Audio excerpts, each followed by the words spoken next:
1971 সালের এই দিনে আমাদের সশস্ত্র বাহিনী ও কুতভয় সদস্যবৃন্দ এবং বাংলাদেশের আপামর জনসাধারণ সম্মিলিতভাবে দখলদার বাহিনীর বিরুদ্ধে সমন্বিত অভিযান সূচনা করে।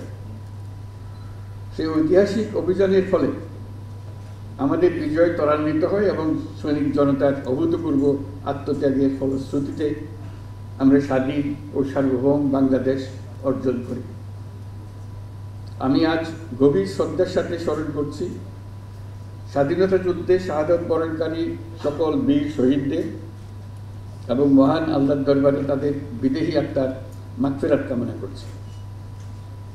আমি সকল বীর মুক্তিযোদ্ধা পরিবারের সদস্য এবং সম্মানিত যুদ্ধাহত বীর মুক্তিযোদ্ধাগণের প্রতি আন্তরিক শ্রদ্ধা জ্ঞাপন করছি। তাদের পরিবারের অনেকেই আজকে উপস্থিত আছেন, তাদেরকে আবারও সালাম জানাচ্ছি।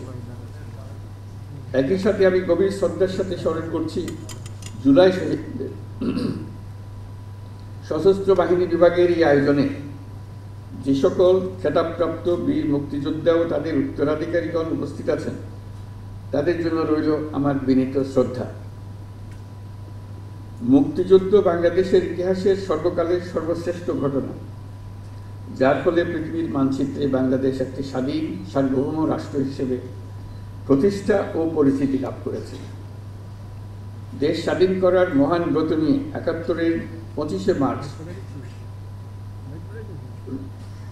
রাত থেকে বাঙালি সেনারা সেনানিবাস ত্যাগ করে সশস্ত্র যুদ্ধে ঝাঁপিয়ে পড়েন। একই সাথে এই দেশের কৃষক, শ্রমিক, ছাত্র জনতা, সাধারণ মানুষ সকলে যা কিছু আছে তাই নিয়ে যুদ্ধে অংশ নেওয়ার জন্য এই যুদ্ধে একটি জনযুদ্ধে রূপান্তরিত হয়। মহান মুক্তিযুদ্ধকে সাংগঠনিক রূপ দেওয়ার জন্য এক পর্যায়ে যুদ্ধরত সকল বাহিনীকে বাংলাদেশ ফোর্সেস নামে সংগঠিত করা হয় এবং সমগ্র বাংলাদেশকে 11টি সেক্টরে ভাগ করে অসম সাহসিকতার সঙ্গে যুদ্ধ পরিচালিত হয়। তৎকালীন পাকিস্তান নৌবাহিনীতে কর্মরত বাংলাদেশি সাবমেরিনার ও নাবিকদের সমন্বয়ে গড়ে ওঠা মুক্তিযুদ্ধের নৌ কমান্ডো দল অপারেশন জ্যাকপট নামে দুঃসাহসী আক্রমণ পরিচালনা করে বিভিন্ন নদী বন্দরে খাদ্য রসদ বোঝাই শত্রু জাহাজ ডুবিয়ে দেয় এবং বিমান বাহিনীর সদস্যদের নিয়ে গঠিত কিলো ফ্লাইট চট্টগ্রাম ও নারায়ণগঞ্জের জ্বালানি ডিপো সহ বিভিন্ন গুরুত্বপূর্ণ স্থাপনায় সফল আক্রমণ পরিচালনা করে। এইসব দুঃসাহসী অভিযান আমাদের মুক্তিযুদ্ধের ইতিহাসে চিরকাল পরম উজ্জ্বলতায় উদ্ভাসিত থাকবে। মহান মুক্তিযুদ্ধে সশস্ত্র বাহিনীর অবদানকে সাধারণ মানুষের আত্মত্যাগের সঙ্গে একীভূত করার উদ্দেশ্যে প্রতি বছর ২১শে নভেম্বর পালিত হয় সশস্ত্র বাহিনী দিবস। আজকে সেই দিন।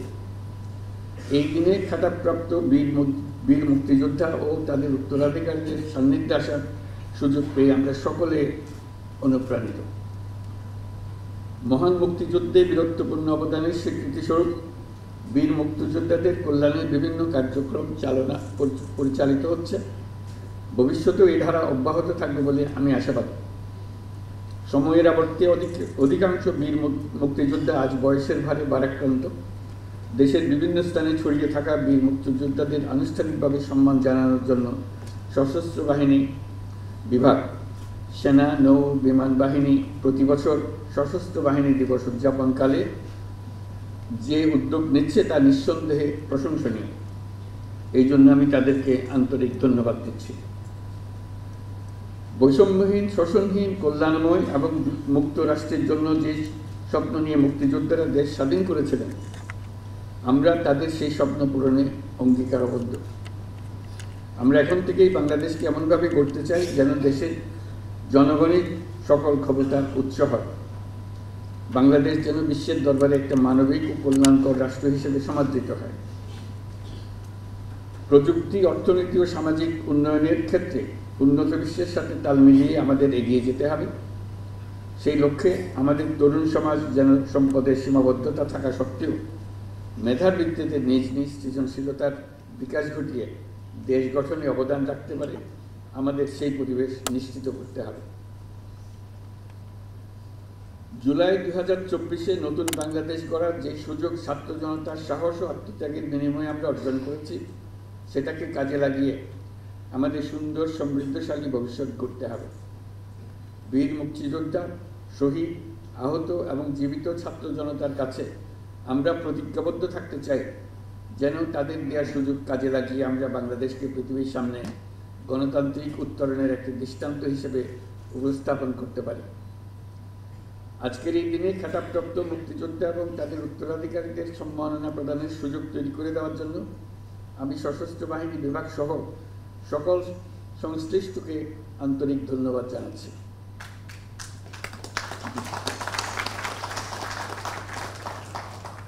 পরিশেষে আমি সকল বীর মুক্তিযোদ্ধা এবং তাদের পরিবারবর্গ সহ সমগ্র দেশবাসীর সুখ, শান্তি ও সার্বিক মঙ্গল কামনা করছি।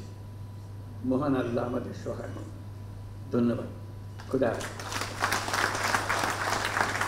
ধন্যবাদ মাননীয় প্রধান